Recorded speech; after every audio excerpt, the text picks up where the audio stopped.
there's a lot to be said about the periodic table, but I just want to highlight some of the really important trends that you undoubtedly learned in general chemistry. Between now, the trends are just patterns between the elements that are listed in a group or in a period, and I'm sure you remember things like atomic radius and electronegativity, and so there was like an increase in electronegativity within a period and a decrease within a group. So you memorize that, but I'm going to go a little deeper. In fact, we're even going to do some calculations where we can calculate electronegativity and or estimate electronegativity and calculate effective nuclear charge. But I want to ask you a trivia question for bonus points, or you can write it in the comments section if you want to ruin it for everybody. Which famous chemist do I look like in my picture? I'll give you a couple of hints. He was born exactly 100 years before I was born in 1868. He was born in Breslau or Wrocław, which is Poland, and he had really cool glasses. And that's the other hint. They looked like that. And almost every picture that you Google of him will have these cool looking glasses. So now let's get back to our periodic trends. Here are the 5 that I'd like to highlight. Effective nuclear charge, which is the force at which the nucleus pulls on the electrons. Usually we're interested in the outer electrons, right? So we have a charge in the center due to the positive charge of the protons, and then there are some electrons usually that shield that before the outer electrons experience that charge. And so we're going to actually calculate the charge on certain electrons called by a method called Slater's rules. All right, and so we'll go there in a minute. And so obviously the atomic radius and effective nuclear charge are connected. If you have a high effective nuclear charge, you're going to have a smaller atomic radius. But the atomic radius is simply the pattern of does the radius increase or decrease. You probably remember there are ways, if you understand effective nuclear charge and how the buildup of the atom is, you don't have to memorize it. You just simply will know it. Then we have ionization energy or ionization enthalpy. That's the energy required to move an electron from an element, and that's usually we talk about the first ionization energy, right? So just a single electron, and then electron affinity is kind of like where the electron goes, right? So that's not energy required, but energy released. So that's an exothermic process. When the energy of an electron that we remove from a metal, so to speak, is added to like an anion like chlorine, then energy is released, and there should be a net overall positive change or negative change, right? We're going to lower the energy, so it makes sense that the electron affinity, the energy released when an electron is added to an element, would be negative, right? And then finally, the most important, in my opinion, periodic trend, that's electronegativity, the ability of an element to draw electron density towards its obviously memorized sentence.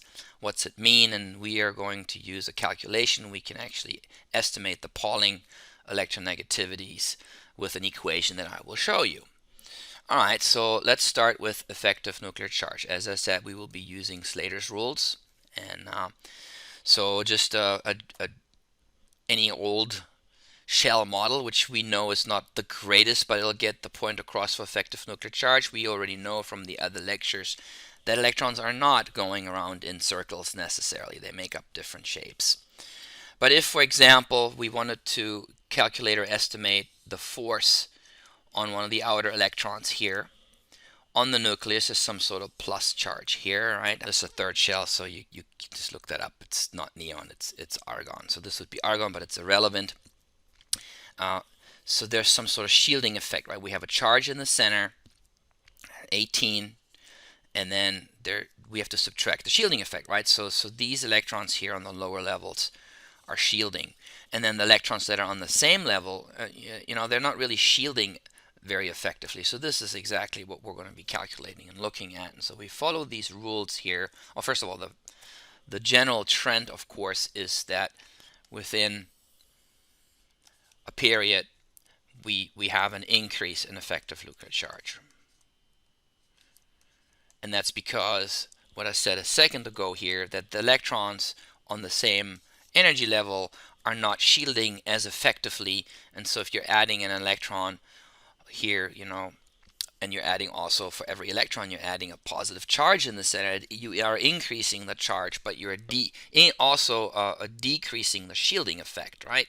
So that's why that is, and that's why the atomic radius is smaller within a period, and then the further you get away, and that's for any group. Again, this is just for the outer electrons, and then we also have some problems when we get to the fourth period, for example, because once you get to zinc and then back to gallium, there are some discrepancies, and that's exactly what we will address with these rules for Slaters by Slater, and not the Saved by the Bell one. All of you kiddos don't even know what I'm talking about, do you, with the Slaters? Alright, so here are the rules. There's a lot of them, but you have access to these slides. And first of all, we're going to lump in some of the suborbitals into groups. And so this reflects ground state, right? You see here that we have the 4s all together and not in order in which they fill, which makes sense that we were looking at ground state. And then also we have the S's and the P's lumped in together, and we call those groups. And so if we're looking at an electron, let's say the example from argon, there are 8 electrons in the 3p, right? So, but there would be then a total of 8 electrons here. No, I'm gonna should do the 3 here, right? So we would have 8 electrons there.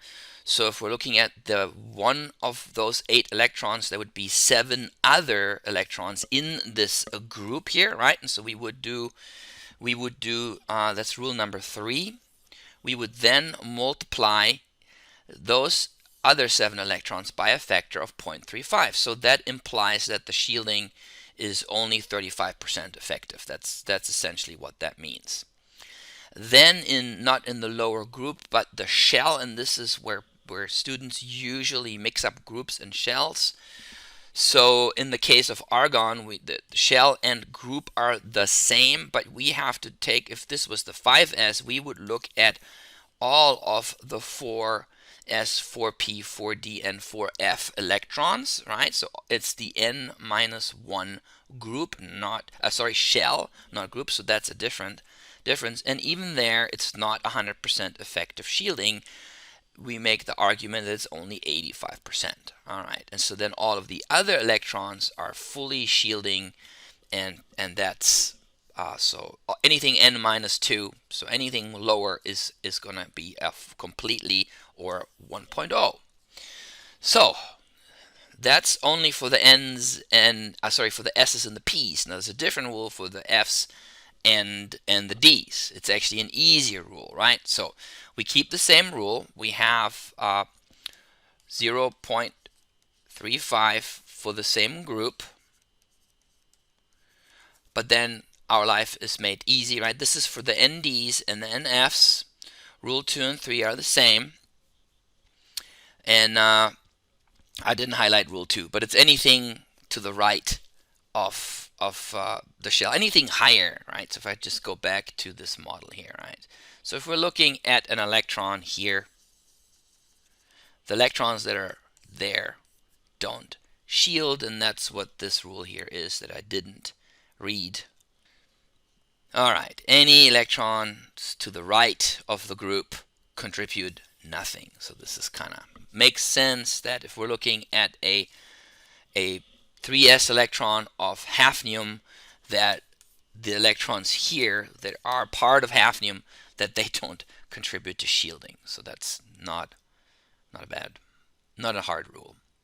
Anyway, so and then everything else in the other groups are contribute full. So we don't have the 0.85 rule. Okay, so let's just do an example, right? So the first thing, and right now I'm giving it to you. I have actually the capacity of the electrons listed there, but then of course you look up that zinc here. We're looking, it's magnesium. We're going to look at an s electron of magnesium. You write down the groups. So we have 1s2, 1s and 2p8, and then 3s2. And then you follow the rules. There's one other electron in there that's shielding at 35%. Then the n-1 shell, which is 8 electrons, is 85%, and then everything lower, which is just these twos, is full.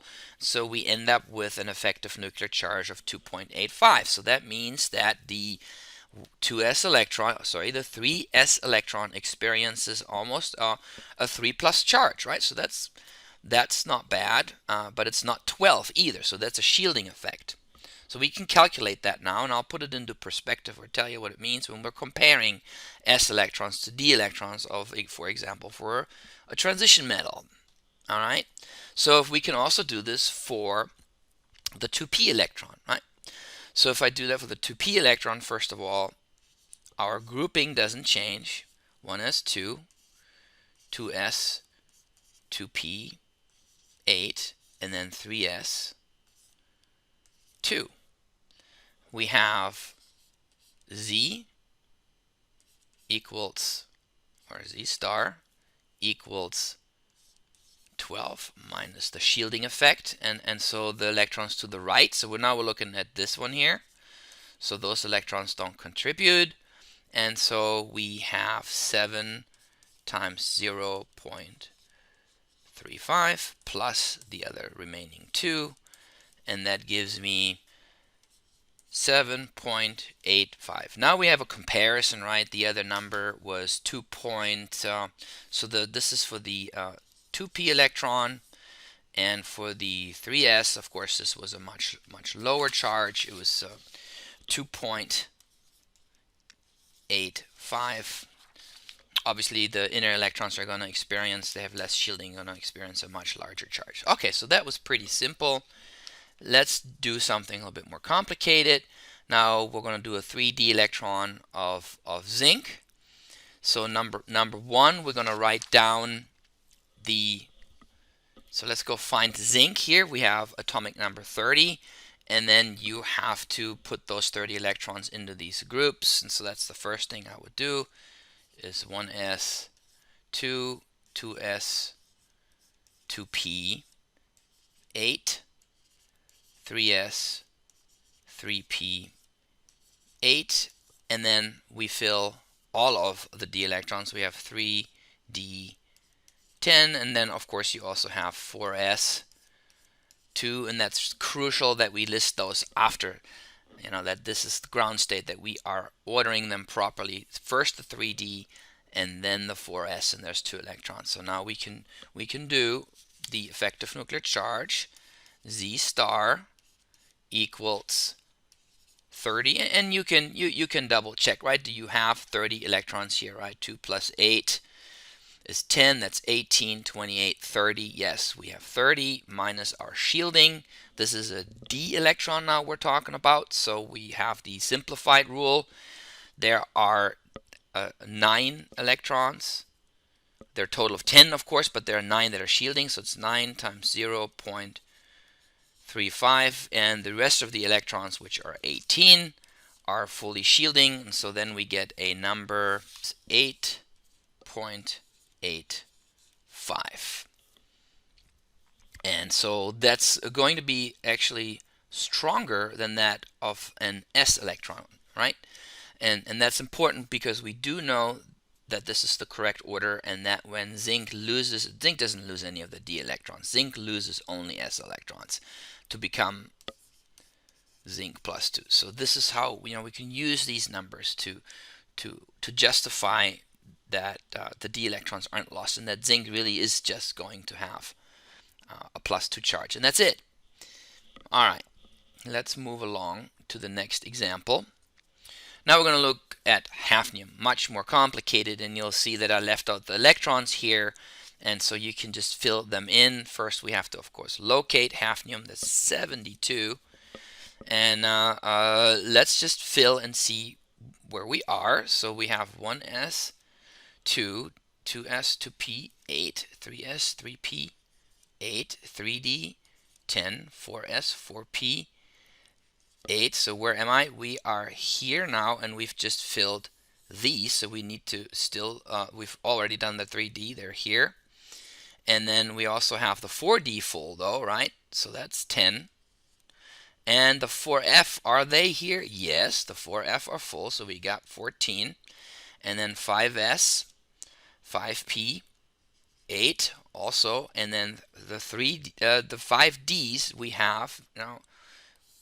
We are here, so there's two of them, 5D2, but we don't need to be forgetting that we also have those S's. Now the 5Fs are not, because they don't come until after the actinium here, or radium. But we do have 2 electrons here. So that's the electronic configuration. So let's make sure this is a 10, right? So be careful here. The 4Fs, the 5Fs are not full. Again, if you count all those up, you should get to 72. So now my question is about valence electrons. So think about that. What's a valence electron for hafnium? Well, the valence electrons are those in the outermost shell. But they're not just the 4s. Sorry, this is actually the 6s, right? So this is 6s, and then this is 5d. They're also the 5d. Those electrons are engaged in chemistry. They are on the outermost shell. They are past the xenon. So we have to do 2 different calculations, one for the 3d and one for the 6s. And so that's going to give us an opportunity to justify that, well, do the 5D and the 6s really switch in energy if the effective nuclear charge is higher on a d electron? That would be the case, right? So I cleaned this up here, and we can now do the calculation. So Z star, let's do the 5D. So Z star is going to be equal to 72 minus the shielding. So for the D's, we don't use the S's.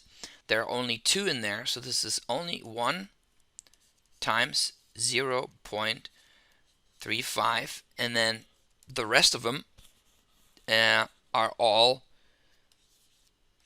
fully shielding. So there's 68 left, right? So if we have 72 total, we have 2 in the D and 68, that's 70, but we also have those 2 that are not part of this calculation. So that's important. So this gives us then an effective nuclear charge of 3.65. Now if I do the 6s, I follow the other rules. I have Z star equal to 72 minus, now we have also 1 electron in, we have 2 electrons in the 6s once again, but the electron in question doesn't shield itself, so there's one other one in there, so it's 0.35. Now we use the n minus 1 rule at 85%. So n minus 1 is everything in the 5. So that's the 5s, 5p, and 5d. So that's 10 electrons plus 10 times 0.85. And then what we have left are 60 electrons here, right? So this is 10, 18, 28, 36, 46, 60. All right, so this is how we get the 60, and we end up with an effective nuclear charge of 3.15, which is not a whole lot less than this, but regardless, it's pulling on the d electrons just a little bit stronger, and then that effect is going to actually increase as we go along, and we would expect that, right? You add more and more electrons on the d. So let's look at an example where we have that. First of all, here, clean calculation, also in case I made a mistake. Here you can see the correct calculations. Let's do the same thing for palladium, right? So first we looked at hafnium, which is an early transition metal. I think that's the wrong word, but now we're going to look at palladium, and I'm going to make it a little easier. I'm not going to have the F's in there, so let's make that calculation easier. But there should be a larger difference now in the effective nuclear charge between the 5s and the 4d, right? Because we are adding, if what I'm saying is true, and this mathematically it makes sense, right? It's 0.35 for every electron we add, but we are increasing a charge in the center. So it does make sense. So we have 46 electrons. We put them in 2, 8, 8, and you can see you're going to go to the, you can go backwards, right? We can go to the 4D here. We'll go to the 4D here. We won't have the 4Fs. but we'll have 2 electrons here. So we just fill this in. So then that's 10 and 8 and 10, and then this is sorry, that's not 10, that's of course just 8. 1, 2, 3, 4, 5, 6, 7, 8. We don't have a full shell, so this is where I need to put an 8, right? Very important. And when I go back and double check, I wouldn't have gotten to 46. I would have caught that a little later on. So that's also a good point. Well, I have it all written out here, unfortunately, but it's okay. So here is what we have, and then just as a reminder, if we're doing the S, we have the n-1 shell rule. The n-1 shell here has 16 in it, and then this is 28 electrons, so we get an effective nuclear charge of 4.05. And for the D electron, we get a much higher one here. So here we have the D's, and so there's 7 others in there, so that's that 35%, and then the full shielding is 36, so we have 7.55. So that's a much stronger, a much larger difference. It's almost double of that, right? So you should be able to do effective nuclear charge of any electron, of any element that I may throw at you, okay? I'm actually going to take a pause because this was kind of long, and I don't want to have things that are longer than 15 minutes. So I'll come back in my third lecture about the atomic radius.